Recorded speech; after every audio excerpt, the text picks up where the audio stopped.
Hi everyone, welcome to James Plays. Today we're going to do another run. We're going to do a daily, I think. Oops, daily. And I think we're going to do steroids. Yeah, we'll give him a go. Fun character for a daily. Again, want to take this one kind of easy. See how far we can get and what kind of score we can get.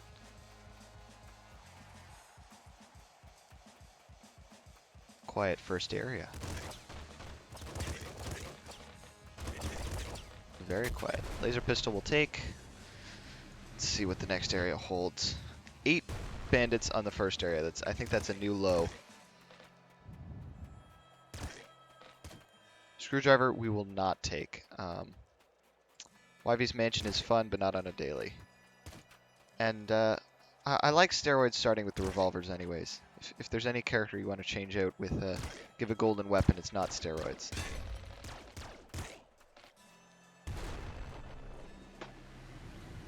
Alright, big dog fight, and we still don't have... Sorry, big bandit fight, we still don't have a mutation. 2 relatively sparse areas. Floors. I'm still in that Enter the Gungeon / Binding of Isaac mindset. Alright, here is... Now I've heard a rumor that if you, immediately upon him spawning, Big Bandit that is, if you don't... Shovel we will take. Yeah, shovel and laser pistol. If you do not break line of sight with him, as in you just immediately look at him and start shooting, that he will not attack you. And that is false. I've debunked that. Perhaps I'll show that in another run. None of these are good particularly. I think we'll take Bolt Marrow and Bloodlust for sure. This is an easy one. Hope for a bolt weapon. Yes, so if you look directly at him, don't break line of sight. It does not work. He will still go into his machine gun attack. I've tested it. I think the myth stems from the fact that if you stand directly in front of him, you can often kill him before he begins his attack, making it seem like he doesn't attack you, because he does have a pause before he attacks. However, this is not him not attacking, it's just his initial pause. Assault Slugger we are going to pick up in favor of the instead of the laser pistol. Shovel's a good get, especially as steroids. Melee weapons are always fun as steroids. And with Shovel, one of the interesting things is because steroids has decreased accuracy, it actually makes it so that the Shovel is more of a, attacks in every direction. I think that's one of the few cases where the decreased accuracy, that's unfortunate, is actually better. Oh. Well, another crummy daily, but you know what, let's just do another steroids run just cuz. Have some fun with it. Oh, we do have Crown of Curses on, so we'll see if we can't go to the Cursed Crystal Caves. And in order to get Steroids B-Skin, the one I've got on right now, you need to defeat a Technomancer with him, which is the loop boss for, or one of the, I don't know if there's multiple of them that spawn, I think they're like mini-bosses, but they spawn in the loop labs. So on loop 1 in the labs, you'll run into them. So why don't we see if we can get that far with him. My prior performance in the previous run notwithstanding, I think Steroids is a character that I'm pretty strong with. And we'll see how far we can get. Actually, we'll leave that weapons chest. Revolver wrench isn't too bad. Laser brain we will take. We're planning a long run. I say planning a long run, as if I have any choice in the matter of how long the run goes. That is 2 dailies we've had in a row that are not good. But I think our luck will turn soon. Still no cursed weapons, not a big deal. Cursed weapons are generally also better than the difficulty level weapons. That is the weapons you would expect to spawn in a certain area. We're not going to take it. Oh, we'll take the sledgehammer. Upgrade from the wrench. Eagle Eyes as steroids is especially good. Um, and this will help us out with most of the weapons we get, as they will suffer accuracy penalties. So long as we don't get hit here with stupid damage. The sledgehammer is fantastic damage and slow reload time, so it's not the optimal weapon for the sewers, but it'll serve its purpose. There's our cursed weapon. Now I'm tempted to pick that up and go to, oh, that's even dumber, and use it to go to the pizza caves, or pizza sewers. However, it's a cursed weapon, so I won't be able to drop it. And I do not like to use well, we're gonna do it. I don't like to use explosive weapons because the risk of blowing yourself up is just so great. We're not particularly far on this run, but I'd still like to... Oh, can I get it? I can. Now the trick is just going to be to get into that portal. And there we go. Oh. We're going to take Lucky Shot. Ammo's definitely going to be an issue with steroids. Right, so just don't right click. Ammo's definitely going to be an issue with steroids. It always is. There's another bazooka. There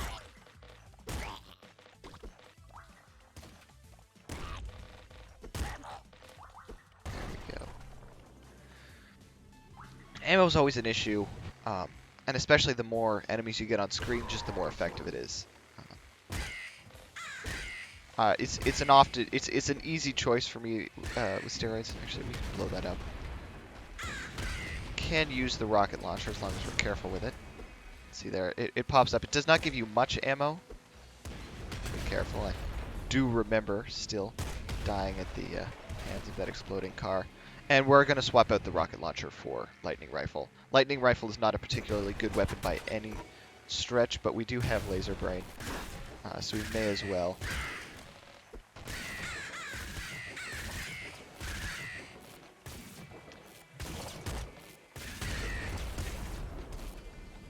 I don't actually use laser rifle all that often.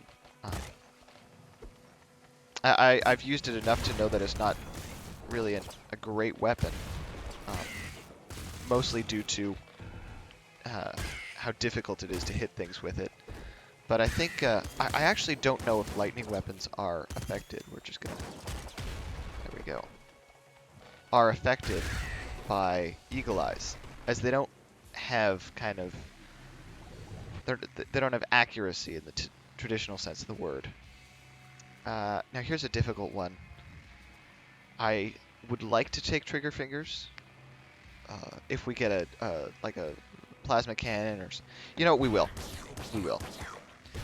Too much hesitation.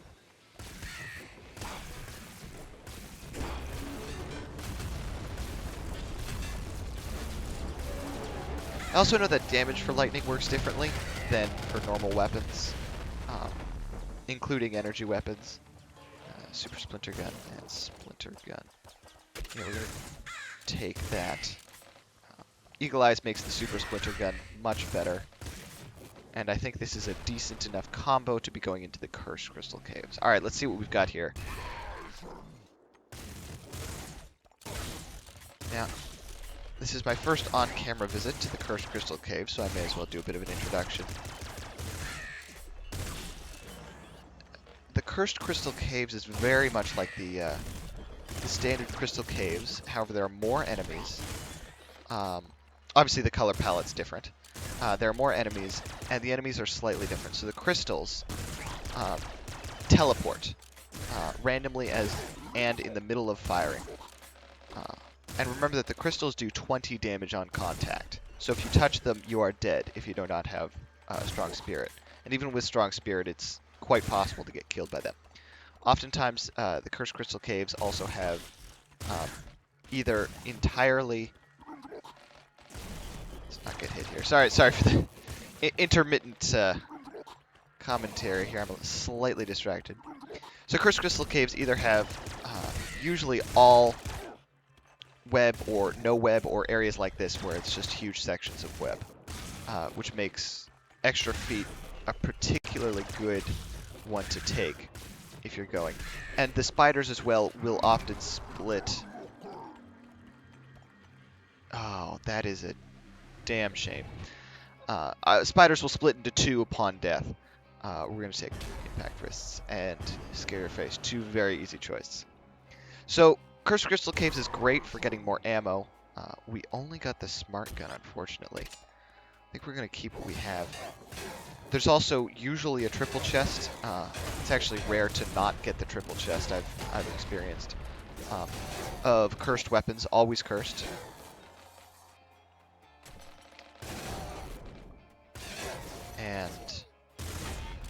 And it's definitely just a much more difficult caves in general. It's also how you unlock Crystal's Beast Skin, is by going to the Cursed Crystal Caves as Crystal. In order to get the Crown of Curses, like I did, I have now, Toxic Bow we will not take. You basically have to beat the game with the crown on. I think I've discussed this before. You get the crown at any of the crown vaults, and then beat the game, defeat the throne with it. And I believe that's the first throne. Throne 1. Although, don't quote me on that. And then you have it saved in the character selection screen. And unlike a golden weapon, you can actually get all of the crowns as options to have. There's an achievement for getting all of the crowns as one character, I believe. I'm going to try and go for that. But that's a very long-term achievement. Laser rifle we will take over that. Definitely a more versatile weapon. I have to admit, my time using the lightning rifle, it was better than I was expecting. That may or may not be because I had Eagle Eyes and Laser Brain, but it performed much better than I think I gave it credit for. So we'll have to give that one another try. You know what? I completely forgot that this was Little Hunter.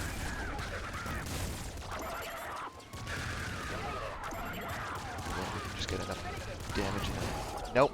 There it is. Let's give that one more try with steroids. That Little Hunter fight, that was my fault. I had forgotten that it was after 3 areas.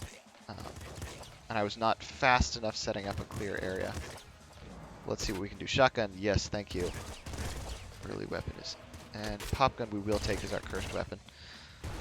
Again, I've talked about the pop gun. It's one of my preferred weapons. I take it over a revolver and a machine gun, but not much else. I'll occasionally pick up a pop gun over a shotgun, depending on where I am and which character I'm playing as. But it's definitely one of the better early game weapons, I think. Its firepower, it gets discounted a lot because I think its damage is low. But as a rapid fire weapon, it's one of the best automatic weapons at the start of the game. We are, however, going to take flame shotgun over it. It gives us double shotguns, one of which is flame. And we'll see what the future holds. Second mutation, Scare Your Face. Yes, easily. I think on that last run I was pretty close to killing Hunter, especially because I had Scare Your Face and Laser Brain on that rifle. I think if I had been a little more careful and a little more attentive, I could have done it. So, lesson for future me. Little Hunter's definitely the hardest boss. Oh, Plasma Gun. Yeah, I will take the Plasma Gun. Little Hunter's definitely the hardest boss pre-loop. As I've said before. At least that's my opinion, and I feel as though that's at least somewhat a consensus in the community. If you go in the forums at all, or the Nuclear Throne subreddit, which is a great subreddit, by the way. Check it out. Reddit.com/r/nuclearthrone. Lots of fan art and such. Anyways, off topic. Little Hunter is definitely not well liked. His health is 140, I think, which it means nothing if you're like me and you don't have an idea of. Yeah, we're gonna do that. That's freaky. Yeah, so 140 health doesn't mean much if you're like me and you don't really have a basis for how much health is. But he's got a Little Hunter amount of health. even less helpful. But it's not much. It's less than Big Bandit, I believe, or comparable to Big Bandit. And the reason he's so powerful is because he's so mobile and his damage output is so much more. We are going to take that. His damage output is so much more than that of almost any other boss, aside from maybe the throne. His attacks are difficult to dodge. He's got the bullet attack that he fires, rapid moving lines of bullets if you're out in the open. And he also has the bouncer weapon attack if you're not out in the open. The bouncer shots are definitely much easier to dodge. The trick I found for Little Hunter is just stay out of his line of sight, peek out and take shots at him, and use his own strategy against him. Facing Little Hunter out in the open with little cover is almost a death sentence. Oh gosh. That was a mistake to go in there. It's almost a death sentence to face him alone. Or not alone, but you know, everything's alone, obviously. But out in an open space, it can seem enticing to kind of want an open space to fight a boss in, but you really want to be in an enclosed space. One of the other tricks is to look for his shadow of where he's going to land, because often one of the ways he does his damage... Oh. I was hoping I could avoid that. Well, those 3 runs, that's going to wrap it up for today's episode. I know we didn't quite get very far, but I think we talked about some interesting stuff. We'll give Steroids another try in another episode. He's an excellent character, and I don't think I've been playing him to his full potential. That being said, if you like the video, like the video. If you want to see more, please subscribe. This has been James Plays, and I'll see you next time, folks. Thanks for watching. Bye-bye.